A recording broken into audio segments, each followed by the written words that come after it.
आप सभी विद्यार्थियों को नमस्कार। आप सभी विद्यार्थियों का हमारे गुरु ज्ञान मंदिर यूट्यूब चैनल में स्वागत और आमंत्रण है।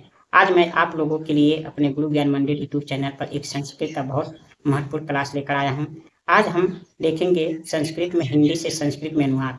हमने इसके पहले 4 क्लास करवा चुके हैं संस्कृत के साधारण वाक्य। आज मैं साधारण वाक्य वही कुछ विशेष वाक्यों को आप लोग को संस्कृत में अनुवाद करना बताऊंगा। उसके पहले आप लोग से प्रार्थना है कि आप लोग हमारा सपोर्ट कीजिए, हमारे गुरु ज्ञान मंदिर यूट्यूब चैनल को सब्सक्राइब करके अपना प्रेम भरा सहयोग दीजिए, ताकि मेरा मनोबल बढ़े और मैं आप लोगों के लिए अच्छे अच्छे क्लास लेकर आ सकूं।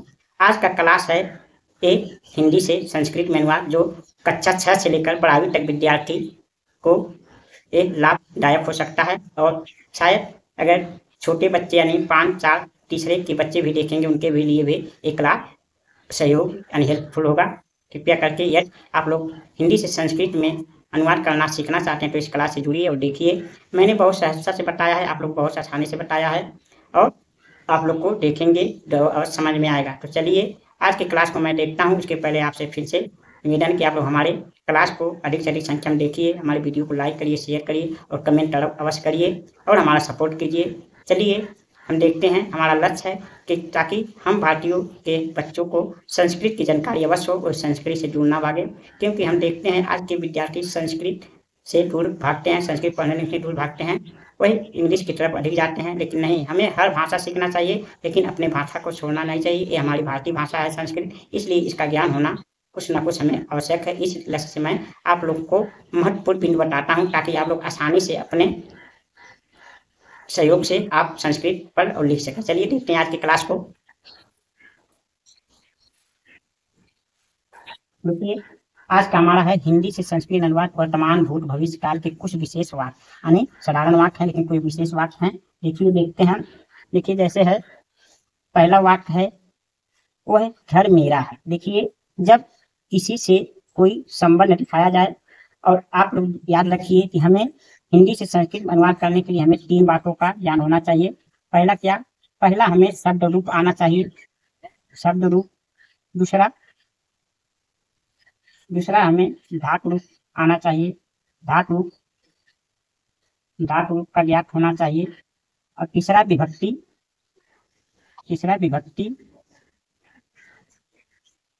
विभक्ति कारक चिन्ह का ज्ञान होना चाहिए। यदि ये तीनों आपके तैयार हैं तो आपको हिंदी से संस्कृत हिंदी में अनुवाद करने में कोई दिक्कत नहीं है। इसके लिए हमने अपने गुरु ज्ञान मंदिर यूट्यूब चैनल पे क्लास डाल चुके हैं। जो महत्वपूर्ण शब्द रूप है उनके वीडियो मैंने डाल चुका हूँ, जो इम्पोर्टेंट धातु रूप उनके वीडियो डाल चुका हूँ, विभक्ति कारक को मैं अच्छी तरह समझा चुका हूँ, जाकर देखिए। उसके बाद आप अनुवाद के क्लास से जुड़िए। आप लोग को यदि ये पढ़े रहेंगे तो आपको अनुवाद आसानी से समझ में आएगा। हमारे पास उतनी व्यवस्था नहीं है कि आप लोग को तुरंत ये दिखा सकें, क्योंकि हमें छोटा वीडियो बनाना पड़ता है, छोटा क्लास लेना पड़ता है, इसलिए उसके लिए हमें आप लोग क्षमा करिएगा। इसलिए इसके पहले आपको शब्द रूप, धातु रूप और विभक्ति कारक चिन्ह पढ़ लेंगे, तभी आपको हिंदी से संस्कृत अनुवाद समझ में आएगा। चलिए देखते हैं। देखिए वो है घर मेरा है। देखिए इसे हमें संस्कृत में अनुवाद करना है। तो देखिए संस्कृत क्या होते हैं? संस्कृत में पुरुष 3 होते हैं, यानी प्रथम पुरुष, मध्यम पुरुष, उत्तम पुरुष होते हैं। और वचन 3 होते हैं, एक वचन, द्विवचन, बहुवचन। और विभक्ति 7 और संबंधन के लिए 8 विभक्ति हो जाते हैं। तो हमें इनका ज्ञान होना चाहिए। उन्हीं के अनुसार संस्कृत में अनुवाद किए जाते हैं, यानी जैसा पुरुष होगा वैसा क्रिया लगेगा, उसी पुरुष का क्रिया लगेगा। और जैसा वचन होगा उस अनुसार क्रिया का, जिस वचन का होगा उसी वचन का क्रिया लगेगा। ये हमें ज्ञात होना चाहिए। जैसे मंथई हमारा कर्ता है, कर्ता 1 और 2 3 वचन का, उसी क्रिया भी हमारा क्या होगा? क्रिया भी हमारा 1 और 2 3 वचन का ही लगेगा। एक वचन कर्ता के साथ एक वचन क्रिया लगेगा, द्विवचन वचन के साथ द्विवचन का क्रिया लगेगा, और बहुवचन क्रिया कर्ता के साथ बहुवचन क्रिया लगेगा। बस इसका हमें ध्यान करना पड़ेगा। तो देखिए वो है घर मेरा है। तो देखिए हमें क्या है? एक संबंध कारक है, संबंध दिखा रहा है घर से। वो है मेरा घर है, यानी ये क्या है? वो है तो क्या है? वो है नपुंसक लिंग है। तो वो है मेरा घर है, तो वो का क्या होता है? यानी एक वचन है, तट होगा, तट होगा। तट यानी घर का क्या होता है? गृहम, तट गृहम, वो है घर। अब मेरा है, मेरा मतलब मेरा कौन पुरुष है? ये उत्तम पुरुष है और एक वचन है। तो यहाँ क्या लगेगा? मेरा का मम, क्या लगेगा? मम अष्ट, मम अस्ति, तत् गृहम मम अस्ति, माने वह घर मेरा है। अब देखिए मेरा यानी जब उत्तम पुरुष हो यानी मैं अहम, उसके चाहे मेरा हो चाहे मेरे लिए हो, के लिए यानी क्या, ये कौन सा विभक्ति यानी षष्ठी विभक्ति संबंध कारक का यूज होता है। षष्ठी विभक्ति यानी संबंध कारक, जिसमें संबंध बताया जाता है कि ये घर मेरा है, ये घर मेरे लिए है, तो ये यानी षष्ठी विभक्ति का प्रयोग होगा। अब देखिए इसी प्रकार दूसरा वाक्य है, कोई घर मेरे लिए। देखिए वाक्य वही है, बस हमने हिंदी में फर्क है, मेरे लिए। यदि मेरा हो या मेरे लिए हो तो वाक्य एक ही होगा, क्योंकि संबंध इसमें भी दिखा रहा है, संबंध इसमें भी, तो ये वही होगा यानी तत् गृहम गृहम मम अस्ति। देखिए ध्यान से, वह घर मेरा है या वह घर मेरे लिए, यानी ये संबंध दिखा रहा है अपने उत्तम पुरुष से, तो इसलिए मम ही होगा। लेकिन यहीं पर यदि मध्यम पुरुष या प्रथम पुरुष हो जाए तो जब के लिए यानी चौथी विभक्ति का यानी प्रयोग होता है, यानी संप्रदान विभक्ति का प्रयोग होने लगता है। तो यही अलग है, इसी के अंतर को मैंने आप लोगों को समझाना चाह रहा हूँ, इसमें अंतर क्या होता है। नंबर 3 देखिए, ये फूल हमारे हैं, ये फूल हमारे हैं। देखिए फूल क्या है, फूल नपुंसक होता है, तो एक क्या होगा, एक होता है यानी यह पुल्लिंग होता है, ऐसा स्त्रीलिंग होता है, और एतत् जो होता है स्त्रीलिंग, तो एतत् होगा यहाँ, एतत् पुष्पम पुष्पम एतत् पुष्पम। देखिए हमारे लिए क्या है, ये भी यानी हमारे लिए यानी बहुवचन है, तो क्या होगा यहाँ बहुवचन का क्या होगा यानी षष्ठी विभक्ति अस्माकम होगा, क्या होगा अस्माकम एतत् पुष्पम अस्माकम। अभी क्या होगा, ये बहुवचन का लगेगा यानी संत हो जाएगा, क्या हो जाएगा संत यहाँ हो जाएगा, क्योंकि एतत् पुष्पम अस्माकम संत। अब ये क्या है, षष्ठी विभक्ति हमारे लिए और अस्माकम बहुवचन, इसलिए अस्माकम लग रहा है, तो क्वेश्चन होता है तो मम लगता है। अब देखिए ये फूल हमारे लिए हैं, ये फूल हमारे, अब देखिए लिए है अंतर, बस हमने अंतर आप लोग को समझाया है। अगर हमारे लिए रहेगा या हमारे रहेगा तो वाक वही होगा, तो ये भी उसी तरह एतत् क्योंकि ये उत्तम पुरुष है, यानी इंग्लिश में से फर्स्ट पर्सन कहते हैं, तो पुष्पम। अब यहाँ भी अस्माकम रहेगा, अस्माकम। यदि ऐसे वाक्य हैं तो आप कंफ्यूजन मत होइएगा, ऐसे ही लगेगा यानी संत। इसलिए हमने आपको अंतर समझाने के लिए एक ही तरह के वाक्य, हिंदी में जो अंतर होता है लेकिन संस्कृत में एक ही हो जाता है, इसलिए आपको ऐसे उदाहरण समझा रहे हैं। अब देखिए हमारा 5वां वाक्य है, लेकिन ये क्या है, सिर्फ उत्तम पुरुष के लिए होगा। वे पुत्र तुम्हारे हैं, वे। अब देखिए वे पुत्र क्या है, एक पुल्लिंग है, तो वे का क्या होगा, वे का बहुवचन होता है यानी ते, यानी सह तौ ते होता है, ते यानी पुत्र का क्या होता है, पुत्र का बालक के रूप चलेगा, तो जैसे बालका होता है, जैसे पुत्रा होगा, पुत्रा, ये पुत्रा। और तुम्हारे हैं मतलब तुम्हारे, तो क्या होगा यानी षष्ठी विभक्ति का हो जाएगा, तो तौ। अब यहाँ क्या होगा, संत, बहुवचन है इसलिए संत होगा, तौ संत। लेकिन देखिए इसी प्रकार वे फल तुम्हारे लिए हैं, लेकिन अब तुम्हारे लिए होगा क्योंकि इस मध्यम पुरुष है, तो यहाँ अब तुम्हारे के लिए बदल जाएगा, यहाँ चौथी विभक्ति का प्रयोग होगा कि वे फल तुम्हारे, तो क्या है नपुंसक है, तो वे का क्या होगा यानी तान। बहुवचन में क्या होता है, तान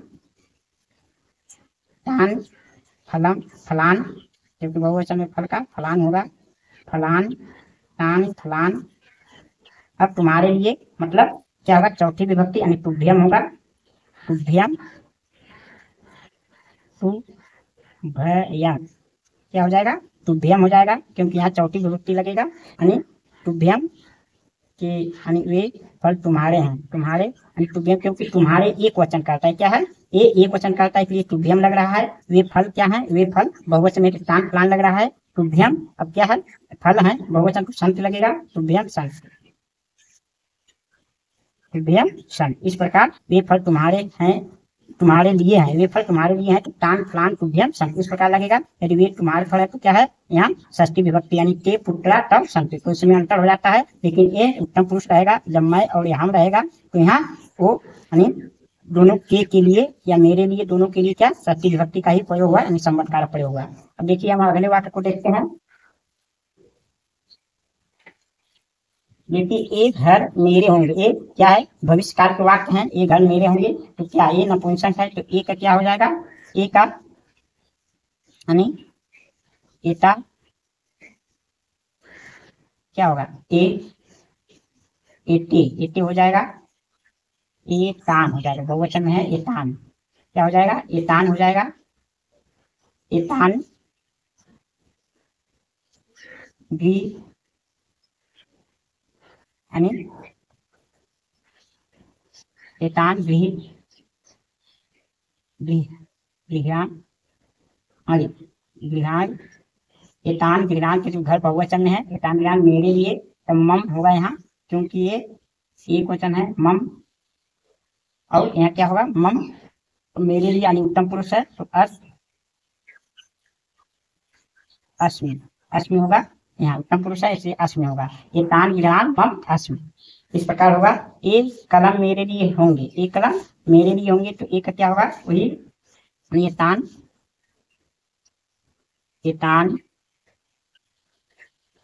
लेख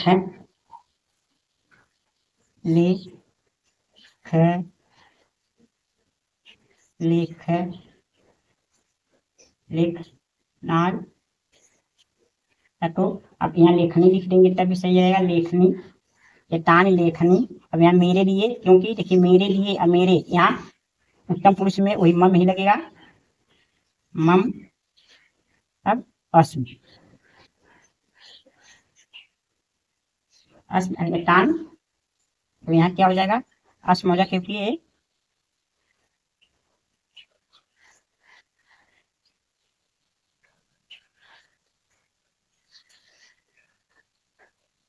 तो क्योंकि ये मम से लगेगा, तो करता इसके हिसाब से लगेगा, तो ये क्या होगा यहाँ एतान गृहाल मम, तो ये होंगे क्या घर है, तो इसलिए यहाँ क्या लगेगा, यानी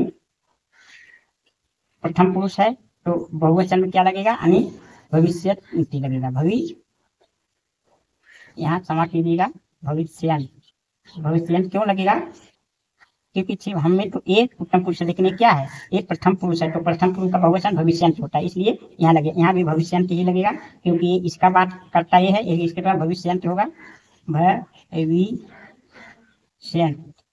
ये तो संबंध सिर्फ हम से दिखाया गया है, इसलिए भविष्यांत यहाँ भी होगा। अब देखिए वे भोजन हमारे लिए होंगे, वे भोजन हमारे लिए होंगे, तो क्या होगा, यानी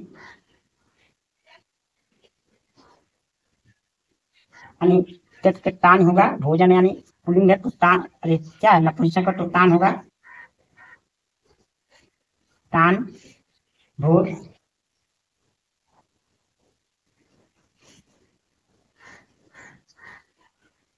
भोग क्या है, मेरे लिए होंगे, अब क्या होगा भोज, यानी चौथी विभक्ति क्या होगा, यानी भोजन, भोजन की तरह, यानी जैसे फल का चलता नहीं, फलम फलम फलम फलक नहीं फलेन, तो फलाए, तो उसी तरह यानी भोजनाय होगा,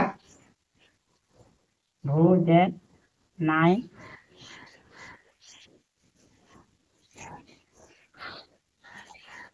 नहीं भोजन का बहुवचन लगेगा, सॉरी क्षमा करिएगा, भोजन यानी तान, भोजन ये हमारा कहाँ लगेगा, यानी भोजन है, तो बहुवचन लगेगा, यानी भोजन, तब क्या लगेगा बहुवचन में, भोजनान, भोजनान, इस प्रकार के भोजनान, तान भोजनान, अब यहाँ लगेगा क्या, अहम माम मया मह्यम, तो यहाँ क्या होगा, अब मम ही रहेगा, क्योंकि ये उत्तम पुरुष है मम, तो क्या होगा, अब यहाँ भविष्यांत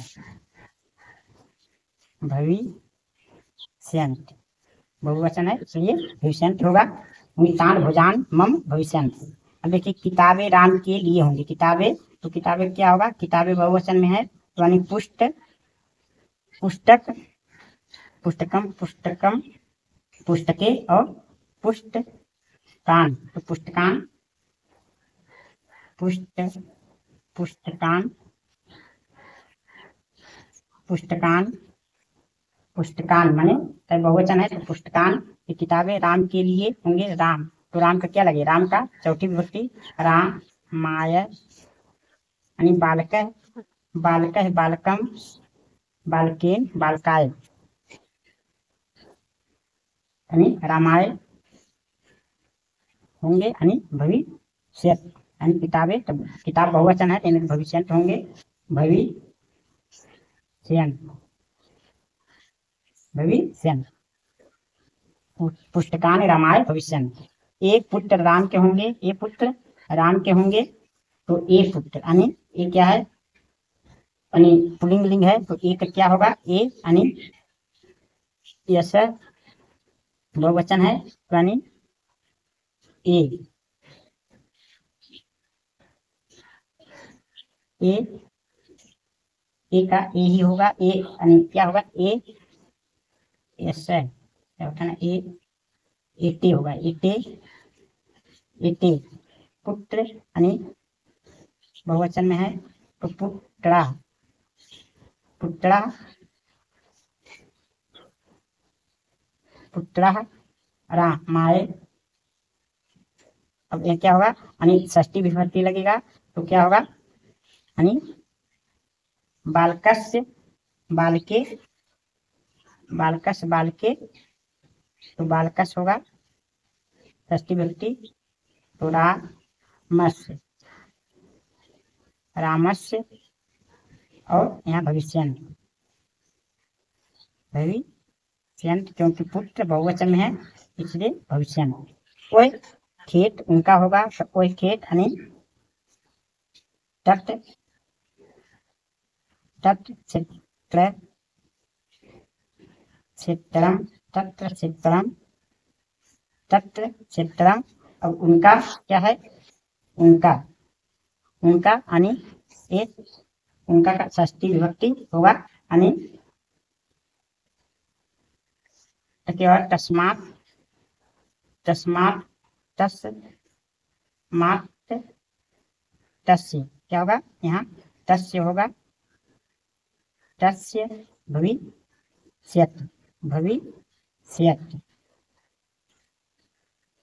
क्योंकि ये वचन है, तो तत् क्षेत्रम तस्य भविष्यत्, इस प्रकार होगा। अब हम देखते हैं अपने अगले वाक्य को, कि ये गाय तुम्हारे लिए भी थी, ये गाय तुम्हारे लिए थी, तो ये गाय यानी यशः, यशः भी हो सकता है और इयम भी हो सकता है, यशः धे, धेनु, धेनु, धेनु। अब तुम्हारे लिए का मतलब क्या होगा, चौथी विभक्ति यानी तुभ्यम, तुभ्यम यहाँ लगेगा, तुभ्यम और आसीत, तो एक वचन है इसलिए यहाँ क्या रहेगा, आसीत, क्योंकि यहाँ ठाठी है यानी लंग लकार, ये गाय तुम्हारे लिए थी, ऐसे धेनु तुभ्यम आसीत है। यहाँ इयम भी लिख सकते हैं, इयम, इयम धेनु है, ऐसे भी लिख सकते हैं। वो है बकरी उसके लिए थी, तो वो है अनिशा है, सा, सा ग अजह, सा अजह, सा अजह उसके लिए का, यानी सा अजह उसके लिए, यानी तस्य, तस्य मई, तस्मई क्या थी, आसीत, आसीत यानी सा अजा तस्मई आसीत, यानी ये क्या है, चौथी विभक्ति है, यानी सह, सह तम तेन तस्मई होता है, तो तस्मई चौथी विभक्ति का प्रयोग हुआ है, क्योंकि उसके लिए, के लिए चौथी विभक्ति का प्रयोग होता है। और वे घोड़े उनके लिए थे, तो वे घोड़े, तो घोड़े पुल्लिंग है, वे घोड़े यानी ते,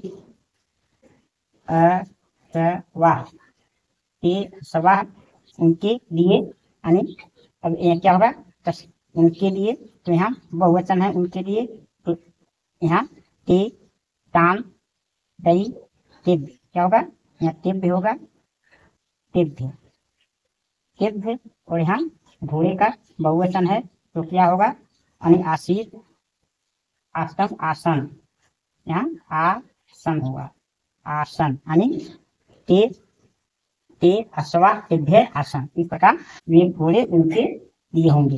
ये पेड़ उनके थे, ये पेड़ ते क्या होगा, यानी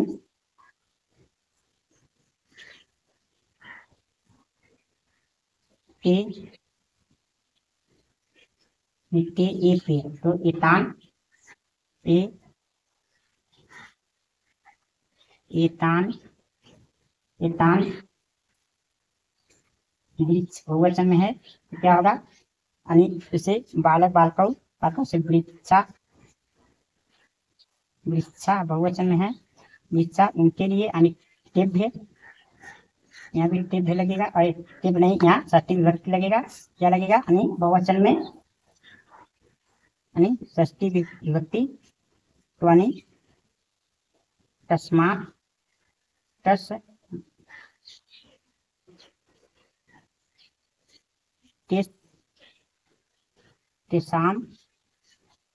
यानी तेषाम लगेगा, तेषाम आसन, यहाँ लगेगा तेषाम, यानी षष्ठी विभक्ति लगेगा तेषाम, यानी एतान वृक्षा तेषाम आसन, इस प्रकार लगेगा। एक पेड़ उनके थे। अब सीता जनक की पुत्री थी, तो सीता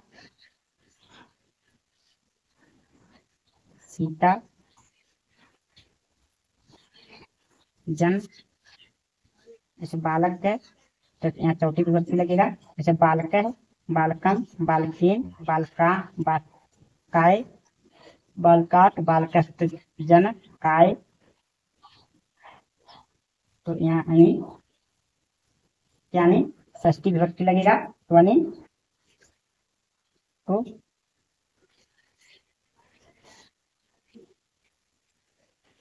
जन के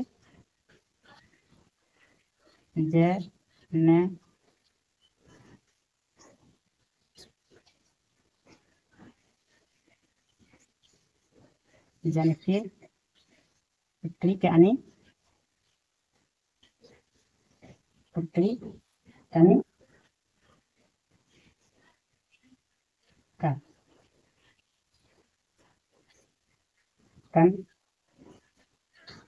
कन्या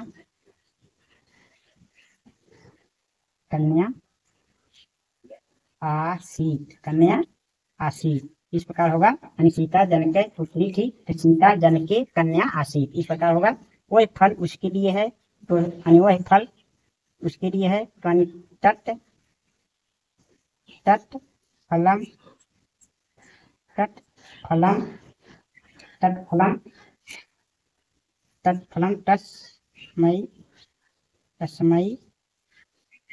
तस्मै अस्ति, इस प्रकार होगा, तस्मै अस्ति, यानी वह फल उसके लिए है, तत्फलम तस्मै अस्ति, इस प्रकार से हमारे उस विशेष वाक्य संस्कृत में अनुवाद कर सकते हैं। बस इसके लिए आपको शब्द रूप, धातु रूप और विभक्ति कारक का चिन्ह का ज्ञान होना चाहिए, तब आप आराम से हिंदी से संस्कृत या संस्कृत हिंदी अनुवाद कर सकते हैं। चलिए एक बार हम वाक्य को दोहरा देते हैं। इसके लिए देखिए हमें क्या ज्ञात होना है, शब्द रूप ज्ञान होना चाहिए, धातु रूप और विभक्ति कारक। इसके लिए हमने आपको वीडियो डाल चुका हूं, जाकर देखिए, शब्द रूप क्रिया के लिए, धातु रूप क्रिया के लिए, विभक्ति कारक पढ़िए, तब उसके बाद आप हिंदी संस्कृत में अनुवाद करिए। देखिए, वह घर मेरा है, तत् गृहम मम अस्ति, वह घर मेरे लिए है, तत् गृहम मम अस्ति, ये फूल हमारे हैं, एतत् पुष्पम अस्माकं सन्ति, ये फूल हमारे लिए हैं, एतत् पुष्पम अस्माकं सन्ति, वे पुत्र हम तुम्हारे हैं, ते पुत्रा तव सन्ति, वे फल तुम्हारे लिए हैं, तान फलान तुभ्यं सन्ति, इस प्रकार से देखिए, यानी भविष्यकाल के वाक्य, ये घर मेरे होंगे, एतान गृहाणि मम भविष्यन्ति, ये कलम मेरे लिए होंगे, एतान लेखनी मम भविष्यन्ति, वे भोजन हमारे लिए होंगे, तान भोजान मम भविष्यन्ति, किताबें राम के लिए होंगे, पुस्तकान रामाय भविष्यन्ति, यानी ये पुत्र राम के होंगे, तो एते पुत्रा रामस् भविष्यन्ति, वह खेत उनका होगा, तो तत् क्षेत्रम तस्य भविष्यति, इस प्रकार देखिए कुछ लंगकार भूतकाल के वाक्य, ये गाय तुम्हारे लिए थी, ये सह धेनु तुभ्यम आसीत, या यम भी लगा सकते हैं, वह बकरी उसके लिए थी, सह अजा तस्मै यहाँ नहीं रहेगा, सा अजा तस्मै आसा आसीत रहेगा, वे घोड़े उनके लिए थे, ते अश्वा तेभ्य आसन, ये पेड़ उनके लिए उनके थे, ये तान वृक्षा तेषाम आसन, सीता जनक की पुत्री थी, सीता जन के कन्या आसीत, वह फल उसके लिए हैं, तत् फलम तस्मै अस्ति, इस प्रकार से हम हिंदी से संस्कृत में अनुवाद कर सकते हैं। यदि हमें शब्द रूप, धातु रूप और विभक्ति कारक का जानकारी हो, ज्ञान हो, तो आप लोग कृपया करके संस्कृत पढ़ने के लिए इन आवश्यक बातों को याद करिए। उसके बाद इस क्लास को देखिए और हमारे वीडियो यदि आप लोग को कुछ सहयोग आए तो सेल्फ ग्रो तो अधिक से अधिक लाइक करिए, शेयर करिए, कमेंट करिए और हमारे गुरु ज्ञान मंदिर यूट्यूब चैनल सब्सक्राइब करके अपना इतने बड़ा सपोर्ट दीजिए, हमारा सपोर्ट कीजिए, हमारा सहयोग दीजिए। अब हम आप लोगों को हमारी वीडियो देखने के लिए धन्यवाद। अब हम आप लोगों से मिलेंगे अगली वीडियो में, तब तक के लिए आप लोगों को बहुत बहुत धन्यवाद।